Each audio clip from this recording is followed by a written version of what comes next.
안녕하십니까, 안영찬입니다. 이번 영상은 주택관리사 민법 기출문제고요. 지금 우리가 법인에 대해서 하고 있죠. 법인에 대해서 문제를 풀어보면서 필요한 것은, 정리할 것은 필요하다고 생각되면 정리를 하도록 하죠. 자, 문제를 보도록 하죠. 12번입니다. 민법상 법인에 관한 설명으로 옳지 않은 것이죠. 1번, 사단법인의 사원의 지위는 특별한 사정이 없는 한 양도 또는 상속할 수 없다. 맞는 지문입니다. 조심할 것은 영리법인의 사원의 지위는 우리 주식 같은 거 양도할 수도 있고 상속할 수도 있죠. 근데 민법상 법인, 비영리법인의 사원의 지위는 양도할 수 없고 상속할 수가 없어요. 또 하나 조심할 것은 뭐냐면 특별한 사정이 없는 한이죠. 그러면 특별한 사정이 있다면 양도 상속할 수 있다는 얘기인데 그게 뭐냐? 정관의 양도 또는 상속을 가능하도록 규정할 수 있다는 거죠. 그래서 원칙적으로 사원의 지위는 양도 또는 상속할 수가 없지만 정관으로 양도 상속을 가능하게 할 수 있다는 거 꼭 기억해 두셔야 되고요. 2번, 사단법인의 정관 변경은 주무관청의 허가를 얻지 아니하면 그 효력이 없다. 맞는 지문이고, 정관 변경은 사단법인이든 재단법인이든 반드시 주무관청의 허가가 있어야 되고요. 허가가 없으면 무효가 된다는 거 꼭 기억해 두셔야 되겠죠. 3번, 이사의 대표권에 대한 제한은 등기하지 않으면 제3자에게 대항하지 못한다. 이것도 맞는 질문이죠. 항상 조심할 것은 이 제3자 앞에 뭐가 없죠? 선의가 없어요. 그래서 우리 판례에 따른다면 이 대표권 제한은 등기하지 않으면 선의 제3자뿐만 아니라 악의 제3자에게도 대항하지 못한다라고 판시하고 있음을 주의하셔야 되고요. 4번, 사업 연도를 정한 법인은 성립한 때 및 그 연도 말에 재산 목록을 작성하여야 한다. 이거는 뭐 당연한 것이니까 이런 거 가지고 오답을 만드는 건 아니니까 중요한 건 아닌 거죠. 다음 4번은 맞는 거예요. 자, 5번이네. 시험이 참 잘 나오는데. 자, 우리가 법인과 이사의 이해가 상반되는 경우에는 특별 대리인을 선임하고요. 이사의 결혼이나 이사가 없을 때 선임하는 것은 우리가 임시이사라고 해요. 이 개념은 꼭 기억해 두셔야 돼요. 자, 특별대리는 언제 선임합니까? 법인과 이사의 이해가 상반될 때. 임시이사는 언제 선임합니까? 이사의 결혼이냐 이사가 없을 때거든요. 따라서 5번. 이사의 결혼으로 그러면 임시이사를 선임해야 되는데 이사의 결혼으로 인하여 손해가 생길 염려가 있는 때는 법원이 직권으로 특별 대리인을 선임하여야 한다. X고요. 특별 대리인이 아니라 뭐죠? 임시이사를 선임하고요. 또 하나 조심할 것은 이 직권으로가 또 잘못했어요. 만약 여기서 법원이 직권으로 임시이사를 선임한다. 그것도 X가 되는데 왜 그러냐면 법조는 뭐죠? 63조입니다. 이사가 없거나 결혼이 있는 경우에 이로 인한 손해가 생길 염려가 있는 때는 법원은 이해관계인이나 검사의 청구에 의하여 임시이사를 선임합니다. 다시 말하면 이사가 없거나 결혼이 있을 때 선임하는 것은 임시이사인데 법원이 직권으로 선임하는 것이 아니라 이해관계인이나 검사의 청구에 의해서 선임하게 된다는 거 주의하셔야 되겠죠. 13번입니다. 민법상 법인의 이사에 관한 설명으로 옳은 것을 찾으라고 하네요. 1번, 이사는 대외적으로 법인을 대표하고 대내적으로 법인의 사무를 집행하는 임의기관이다. X입니다. 필수기관이죠. 그러니까 우리가 법인이 성립되기 위해서 반드시 뭐가 있어야 되냐면 이사가 있어야 되기 때문에 임의기관이 아니라 필수죠. 그 다음에 조심할 것은 법인을 대표할 때는 각자가 대표하고요. 법인의 사무를 집행할 때는 과반수의 의결로 사무를 집행하거든요. 2번, 이사가 수인 있는 경우에 공동대표가 원칙이다. X죠. 각자 대표가 원칙이죠. 3번, 이사의 대표권 제한을 등기하지 않으면 악의 제3자에게도 대항할 수 없다. 예, 맞는 지문이네요. 앞문제 설명드렸죠. 중요합니다. 4번, 이사는 정관 또는 총회 결의로 금지하지 아니한 사항에 한하여 타인에게 포괄적으로 대리권을 수여할 수 있다. X입니다. 대리권을 수여할 수 있는데 포괄적으로는 안 돼요. 만약에 포괄적으로 네가 내일 다 해라 라고 대리권을 수여한다면 이사가 존재 가치가 없기 때문에 특정 행위에 대해서 대리권을 수여할 수 있을 뿐 포괄적으로 대리권을 수여할 수는 없기 때문에 4번은 X가 되는 거죠. 5번입니다. 이사의 결혼이 있어 손해가 생길 염려가 있다면 법원은 이해관계인이나 검사에 청구하여 특별 대리인을 선임하여야 한다. X죠. 이사의 결혼은 특별 대리인이 아니라 뭐가 됩니까? 임시이사가 되겠죠. 14번입니다. 민법상 법인의 이사에 관한 설명으로 옳은 것을 찾네요. 1번. 이사가 여러 있는 경우죠. 대외적으로는 각자가 대표하고 대내적 사무 집행은 과반수의 결정으로서 집행하니까 정관에 다른 규정이 없으면 이사의 과반수로서 대표 행위를 하여야 한다. X죠. 대외적으로 대표하는 것은 과반수가 아니라 각자가 하게 되는 거죠. 2번. 대표권 제한을 등기하지 않았더라도 그 사실을 상대방이 알았다면 법인은 대표권 제한으로서 그 상대방에게 대항할 수 있다. X죠. 등기하지 않았다면 악의 상대방에도 뭐 할 수 없습니까? 대항할 수가 없죠. 3번. 이사는 그 대표권 행사를 포괄적으로 타인에게 위임할 수 있다. X죠. 특정 행위에 대해서는 위임할 수 있지만 포괄적으로 위임할 수가 없는 거죠. 4번. 법인과 이사 이익이 상반해요. 이익이 상반하는 경우에 선임하는 걸 뭐라 그랬죠? 특별 대리인이라고 했죠. 따라서 이익이 상반하는 사항이 있는 경우 법원은 이해관계인이나 검사에 청구하여 임시이사를 선임하여야 한다. X가 되는 거죠. 5번. 파산 이외의 사유로 법인이 해산한 경우 정관 또는 총회 결의로 달리 정한 바가 없다면 이사가 청산이 된다. 맞는 질문이고 답은 5번입니다. 자, 이런 얘기입니다. 자, 법인이 해산하게 되면 그 법인은 해산법인이 되고요. 해산법인의 대표를 우리가 청산인이라고 하는데 그 청산인은 원칙주적으로 누가 하냐면 이사가 청산인이 돼요. 5번은 맞는 거예요.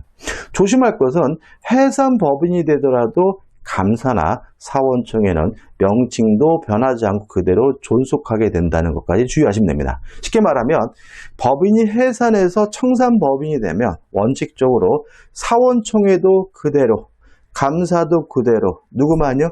이사만 청산이라고 명함을 새로 파면 된다라고 기억하시면 돼요. 답은 5번입니다. 자, 15번입니다. 민법상 법인의 이사에 관한 설명 옳지 않은 것은 1번.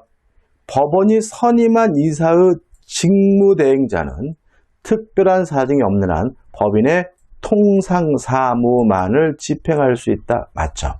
그러니까 직무대행자 하면 뭐가 떠오르세요, 여러분들? 황교안 총리가 떠오르시나요? 옛날에 갑자기 성이 안 떠오르시나요? 그러니까 노무현 대통령이 탄핵소추 당하셨을 때 대통령 권한대행자가 있었죠. 또 박근혜 대통령이 탄핵소추 되셨을 때 대통령 권한대행자가 있죠. 그러니까 이런 대행자들은 새로운 사업을 뭔가를 하면 안 되고요. 통상 사무를 그대로 집행해야 되는 거거든요. 마찬가지로 이사에 대한 직무대행자가 선임됐더라도 이 사람은 뭔가 새로운 개혁적인 일을 하는 것이 아니라 통상 사무만을 집행할 수가 있기 때문에 1번은 맞는 질문이죠.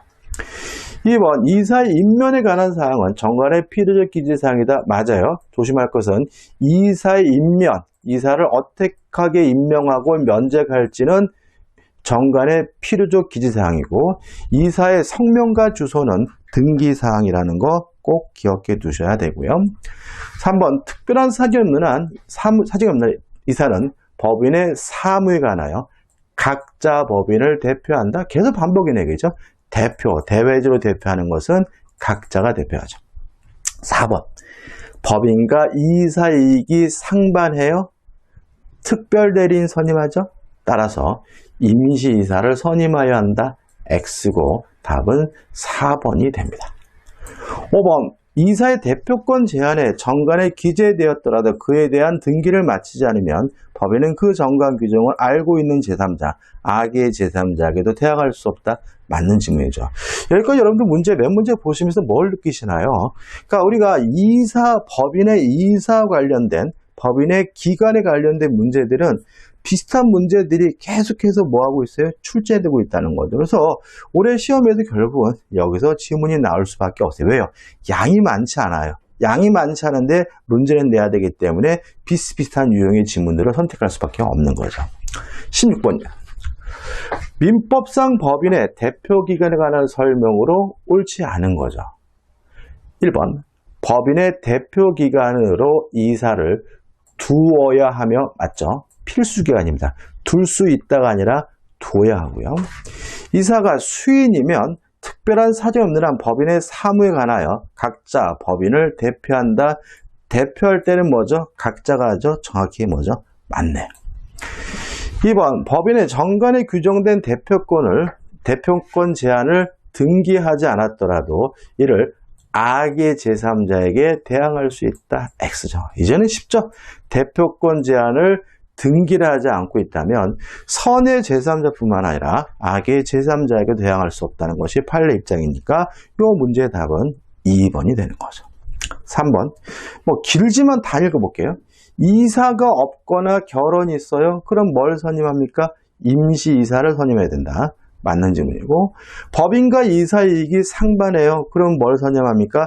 특별대리인을 선임해야 한다. 맞는 질문이고, 5번, 직무대행자가 가처 명령에 다른 정함이 있는 경우와 법원의 허가를 얻은 경우를 제외하고는 법인의 통상사무에 속하지 아니한 행위라면 법인은 선의 제3자에게 대하여 책임을 진다라는 말은 직무대행자는 통상사무에 대해서만 할 수가 있고요. 만약에 통상사무에 속하지 아니한 행위를 했다면 그것은 원칙적으로 법인이 책임을 지지 않는데 누구한테는요? 선의 제3자에 대항하지 못한다는 주의니까 맞는 질문이고 좀 기억해 두시면 되겠죠. 답은 2번입니다. 17번입니다. 민법상 법인의 기관에 관한 설명으로 옳지 않은 것을 1번, 법인은 이사를 두어야 한다. 맞아요. 2번, 재단법인은 감사를 둘 수 있다. 맞습니다. 그러니까 이사는 필수기관이기 때문에 반드시 있어야 되기 때문에 두어야 한다요.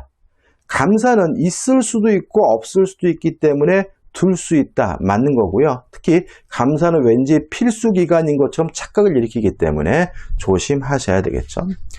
3번, 법인과 이사이익이 상반하는 사항, 이익이 상반하는 사항에 관해서는 그 이사는 대표권이 없어요. 맞아요. 따라서 누가 선임돼야 됩니까? 특별대리인이 선임해야 되죠. 4번, 법인의 이사는 법인의 재반 사무처를 위하여 타인에게 포괄적으로 위임할 수 있다. X죠. 특정 행위에 대한 위임은 가능하죠. 특정 행위에 대해서 대리인을 선임하는 것은 가능하지만 포괄적으로 위임할 수는 없기 때문에 답은 4번이 되는 거죠. 5번, 감사는 뭐 하는 사람이냐? 두 가지를 합니다. 이사의 사무집행을 감사하고요. 또 법인의 재산사항을 감사합니다. 이사와 사무집행과 법인의 재산사항에 대해서 문제가 있다는 사실을 발견하면 주무관청에 보고를 해야 되고요. 또 사원총회에 보고를 해야 되고, 따라서 감사는 이러한 문제가 있다는 사실을 보고하기 위해서 사원총회를 개최할 수 있다는 것까지 기억해 두시면 되겠죠. 따라서 감사는 법인의 재산사항에 관하여 부정이 있음을 발견하면 이를 총회 또는 주무관청에 보고해야 한다. 맞는 질문이 되는 거죠. 답은 뭐죠? 4번입니다. 18번이죠. 자, 여기서 이제 해산과 청산에 대해서 나오고 있는데요. 이 부분은 깊이 있게 공부하면 굉장히 까다로울 수가 있는데 깊이 있게는 하지 마세요. 우리는 주택가에서 민법이란 말이죠. 기본적인 것만 확실하게 내 것으로 만들면 돼요. 1번, 민법상 사단법인의 해산 및 청산에 관한 설명을 옳지 않은 거잖아요.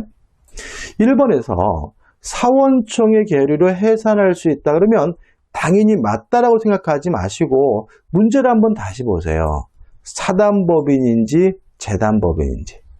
만약 이것이 민법상 재단법인이 이렇게 나와 있다면 재단법인은 사원총회가 존재하지 않기 때문에 사원총회 결의를 해산할 수 있다 그러면 뭐가 돼요? X가 되는 거고요. 문제에서 사단법인이라고 나와 있으니까 1번은 뭐죠? 맞는 지문이 되는 거죠. 2번, 법인이 해산한 때는 파산의 경우를 제하고는 원칙적 이사가 청산이 된다. 맞는 지문이고요. 3번, 청산 중인 법인이 청산의 목적 범위 외에 매매 계약을 새로이 맺어 법인 재산을 처분했어요. 자, 일단 청산법인은 청산 목적 범위 내에서만 권리 능력을 가져요. 따라서 목적 범위 외에서 매매 계약을 했다, 목적 범위 외에서 법률 행위를 했다면 당연히 권리 능력이 없는 사람이 한 것으로서 무효니까 그러한 법률은 무효이다. 맞는 질문이죠. 4번, 청산인은 채권 신고 기간 내에는 이미 알고 있는 채권자에게 변제할 수 있다. X입니다. 자, 채권 신고 기간 내에는 누구에게도 변제할 수가 없어요. 만약에 변제했다면 다른 채권자에게 뭐 하지 못하냐면 대항하지 못합니다. 왜냐하면 채권을 신고를 다 받다 보면은 재산보다 채무가 더 많을 수도 있거든요. 그래서 먼저 받는 사람이 유리해지는 것을 막기 위해서 채권 신고 기간 내에는 채권자에게 알고 있든 모르고 있든 변제할 수 없도록 하고 있으니까 주의하시기 바라고요. 답은 4번이 되는 거죠. 5번, 청산 종결들기가 격려됐어요. 자, 법인이 권리 능력을 취득하는 시기는 설립 등기한 때입니다. 그 다음에 법인의 권리 능력이 소멸되는 시점은 등기한 때가 아니라 청산 사무가 종료된 때예요.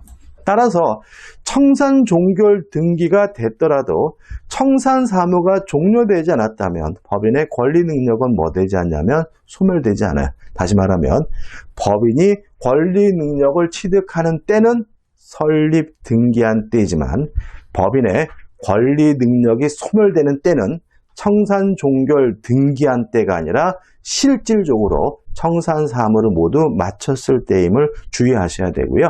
따라서 5번, 청산 종결 등기가 격려되었다 하더라도 청산 사무가 종료되지 않았다면 그 범위 내에서 법인격 권리 능력은 존속한다. 맞는 질문이죠. 이 문제의 답은 4번이 됩니다. 19번입니다. 법인의 해산 및 청산에 관한 민법 규정으로 옳지 않은 것, 틀린 걸 찾네요. 1번, 파산은 뭔가요? 적극 재산보다 소극 재산, 재산보다 채무가 많은 경우고요. 사단법인과 재단법인이 공통하는 해산 사유이다. 맞는 질문이죠. 2번, 해산한 법인은 이거 우리가 청산법인이라고 하고요. 청산법인은 청산의 목적 범위 내에서만 권리 능력이 인정되므로 2번도 뭐죠? 맞는 질문이죠. 3번, 청산 중의 법인입니다. 자, 그럼 일단 이런 거죠. 자, 채권을 신고받았어요. 요 기간 동안. 요 신고 기간 동안에는 변제하면 안 되죠. 돈을 갚으면 안 돼요. 채권 신고 기간이 지나서는 뭘 해야 돼요? 돈을 갚아야 되는데, 변제를 해야 되는데, 문제는 변제를 보니까 그 채권이, 그 채무가 5년 후에 갚을 돈이고 3년 후에 갚을 돈이에요. 그러면 5년 동안 기다려야 된다면 법인은 실질적으로 뭐 하지 못해요? 해산하지 못하는 거죠. 따라서 한번 청산 중의 법인은 변제기에 이르지 아니한 채권도 변제할 수 있다. 맞는 질문이고 민법에 규정을 두고 있는 거죠. 4번, 청산 종결 등기가 격려되었다면 청산 사무가 완전히 종결하지 않았다고 하더라도 법인은 소멸한다. X. 법인이 소멸하는 때, 권리 능력을 상실하는 때는 청산 종결 등기 시기 아니라 청산 사무를 완전히 종결한 때이므로 답은 뭐죠? 4번이 되는 거죠. 5번, 법인의 청산에 관한 민법 규정 물론 강행 규정입니다. 20번입니다. 민법상 법인에 관한 설명으로 옳지 않은 것은 1번, 법인은 법인의 청산을 감독한다. 맞습니다. 자, 이렇게 됩니다. 법인의 통상사무는 주무관청에서 감독을 하고요. 법인의 청산사무는 법원에서 감독합니다. 기억하시나요? 자, 법인의 통산적인 사무는 누가 감독합니까? 주무관청에서 감독을 하고요. 청산에 관한 사무는 법원에서 감독한다. 은근히 지문 잘 나오니까 기억해 두시기 바라고. 2번, 법원은 중요한 사유가 있는 때에는 직권으로 청산인을 해임할 수 있다. 물론 뭐죠? 맞겠죠.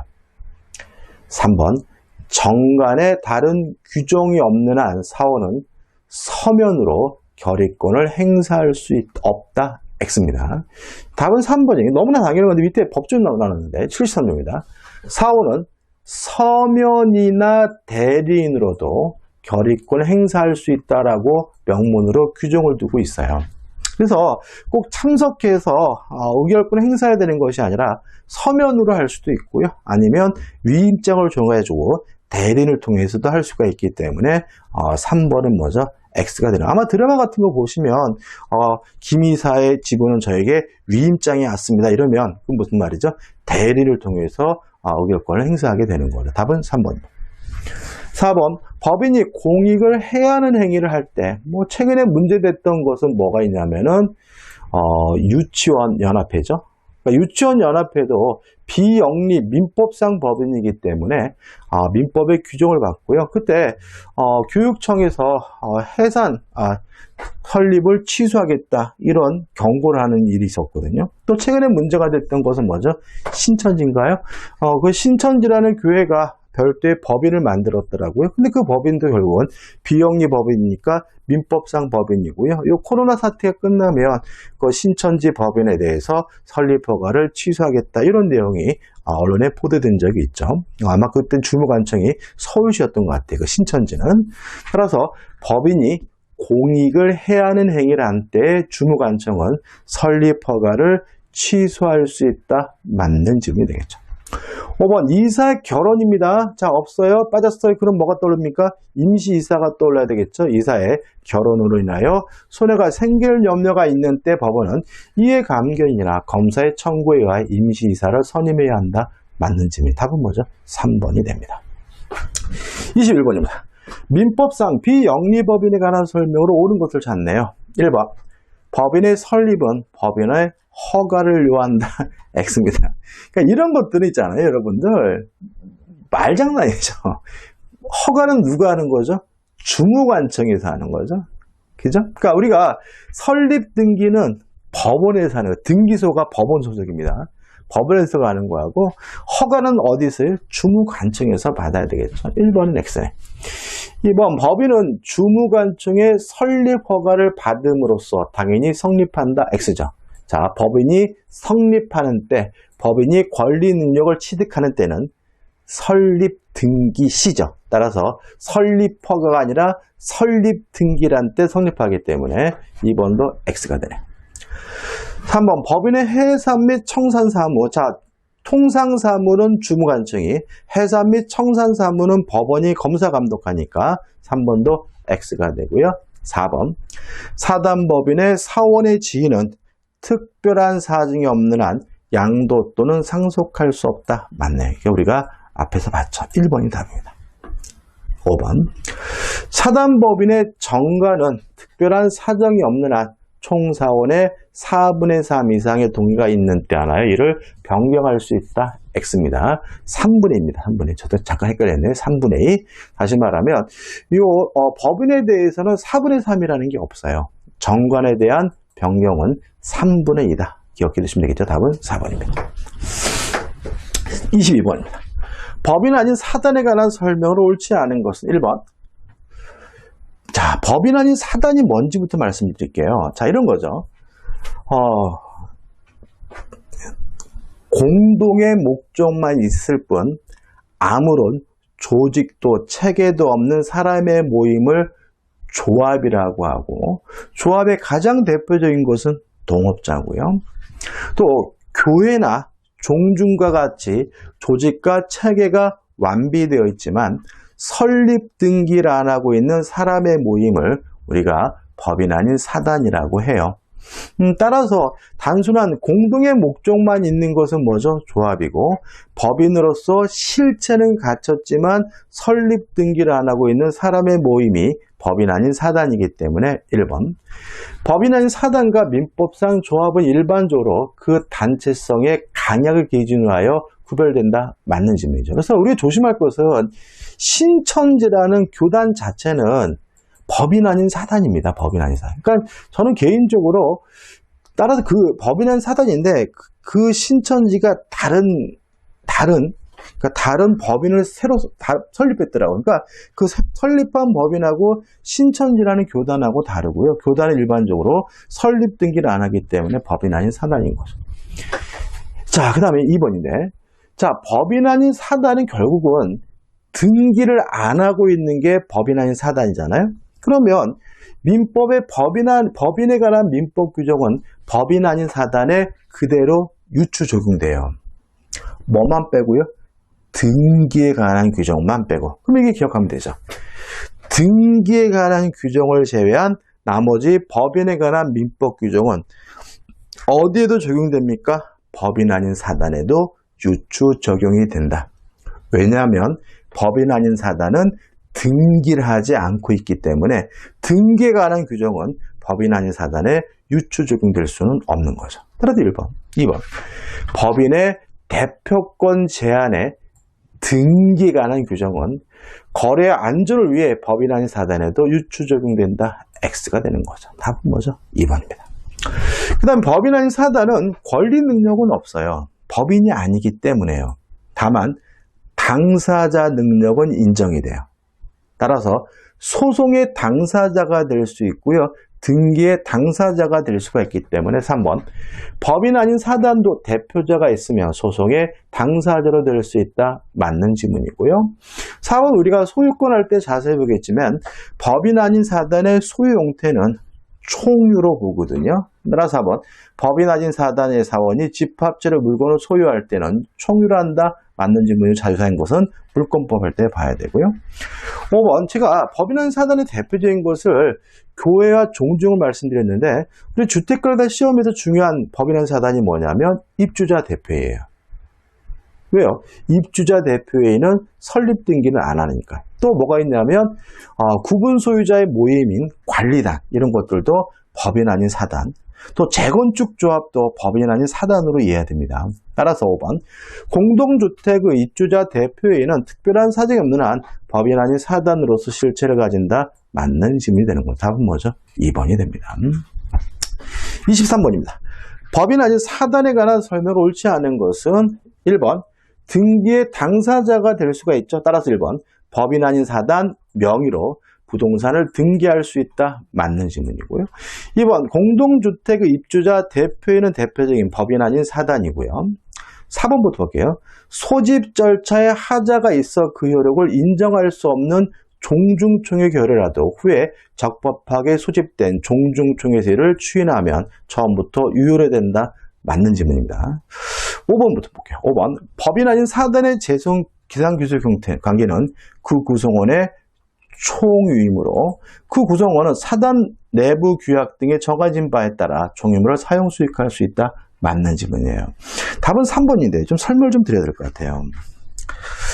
자, 법인 아닌 사단의 대표적인 것이 뭐냐면 교회와 종중이 있고요. 이 법인 아닌 사단의 소유 형태를 우리가 뭐라 그러냐면 총유가 돼요.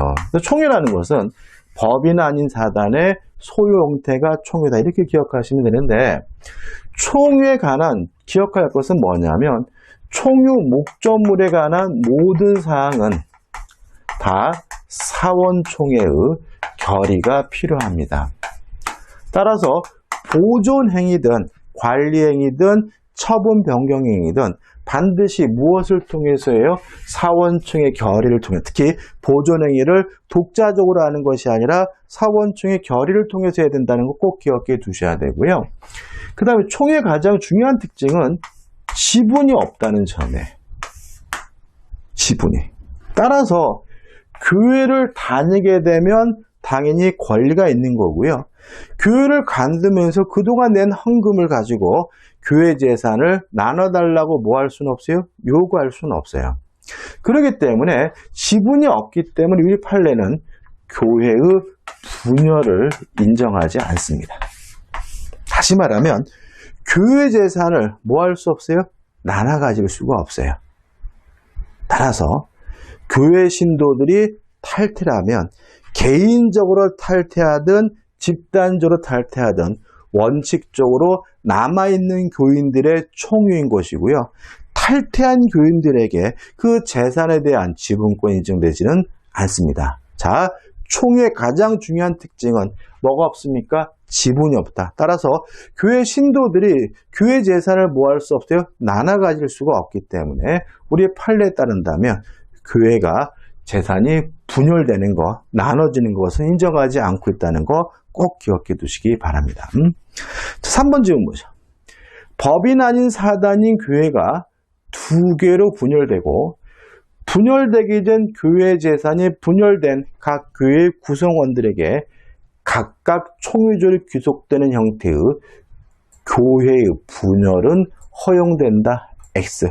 분열은 허용되지 않고요. 이 교회 재산은 어떻게 되느냐? 잔존, 남아있는 교인들의 총유가 되고 관두면 땡이다. 왜요? 총유는 뭐가 없기 때문에? 지분이 없기 때문이라는 거 꼭 기억해 두시기 바랍니다. 24번입니다. 법인 아닌 사단에 관한 설명을 옳지 않은 것을 찾네요. 이건 답만 볼까요? 문제가 왜 이렇게 많죠? 지금 26번까지 30분이 넘어가서 좀 마음이 급하네. 자, 24번이죠. 옳지 않은 걸 찾네요. 답만 볼게요. 24번의 답이 뭔가요? 1번이네. 1번 볼게요. 옳지 않은 거니까. 1번. 종중의 대표가 종중 명의로 타인의 금전 채무를 보증하는 행위예요. 자, 이것도 좀 생각해 볼 것은 뭐냐면 총유물에 관한 모든 사항, 보존행위든 관리행위든 처분행위든 사원청의 결의를 통해야 되거든요. 근데요, 타인의 금전 채무를 보증하는 행위는 보존행위도 아니고요, 관리행위도 아니고 처분행위도 아닙니다. 왜냐하면 종중에 아무런 이득이 되지 않거든요. 그렇지 않습니까? 그러니까 종중의 대표가 종중 명의로 타인의, 그러니까 자기 채무가 아니라 남 채무에 대해서 보증하는 것은 이거는 종중과 아무런 이해관계가 없는 것이기 때문에 결의가 있더라도 할 수가 없어요. 따라서 결의가 필요하다는 질문은 뭐가 돼요? X가 되니까 결의가 필요 없다는 게 아니라 결의가 있더라도 뭐 할 수 없어요? 할 수 없다는 것이 우리 판례 입장임을 주의하시기 바라고, 따라서 답은 1번이 되는 거죠. 25번입니다. 법인에 관한 다음 민법 규정 중 비법인 사단에 유추 적용할 수 없는 거 뭐라고요? 등기에 관한 사항은 유추 적용할 수 없잖아요. 1번. 이사의 대표권에 대한 제한은 등기하지면 제3자에 대항하지 못한다. 이건 뭐 할 수 없어요? 유추 적용할 수가 없으니까 답은 뭐죠? 1번이 되는 거죠. 그 다음 나머지 것들. 정관을 변경하려면 3분의 2 이상의 찬성. 3번. 사원충을 소집 통지하려면 일주일 전에 해외 목적사항을 기재해서 통지를 해야 되고요. 그 다음에 4번. 의결 정족수는 원칙적으로 가반수 출석과 가반수의 찬성으로서 하고요. 그 다음에 5번. 청산인은 원칙적으로 누가 되는 거죠? 이사가 되는 거죠. 26번입니다. 옳지 않는 것을 찾네요. 작년도 문제죠. 2019년도. 근데 문제가 참 기네요. 1번. 특별한 사정이 없는 한 총유재산이죠.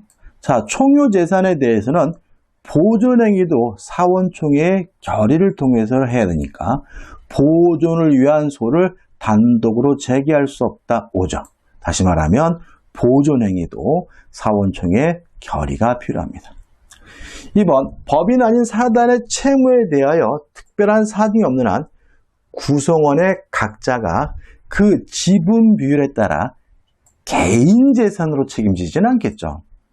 예를 들어가지고 교회가 있는데 교회에 채무가 있어요. 그러면 교회 재산법인에 당연히 책임을 져야 되겠지만 그 교회 신도들의 개인 재산으로 뭘요? 책임을 부담하는 건 말도 안 되는 거죠. 답은 뭐죠? 2번인 거죠. 3번. 구성원들의 집단적 탈퇴로 분열되기 전 사단의 재산이 분열된 각 서원의 구성원들에게 각각 총유절이 귀속된 형태의 분열은 허용되지 않는다. 왜요? 총유는 뭐가 없기 때문에? 지분이 없기 때문에요.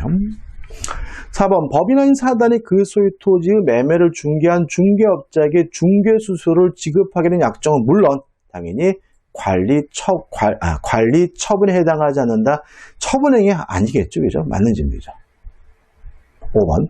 사원청이 결의하여 총유물에 대하여 매매 계약이 체결된 후 그 채무가 존재를 승인하여 소멸입니다. 죄송합니다. 소멸 수요를 중단시키는 행위는 총유물의 관리 처분행위에 해당하지 않는다. 맞는 질문이겠죠. 그죠? 따라서 답은 몇 번이죠? 2번이 답이 됩니다. 좀 항상 막판이네 급하네. 제가 될 수 있으면 30분에 마치려고 하니까 좀 그런 것 같아요. 자, 이번 강의 여기까지고 이제 다음 강의 때 이제 어디로 갑니까? 권리의 객체로 들어가도록 하겠습니다. 고맙습니다.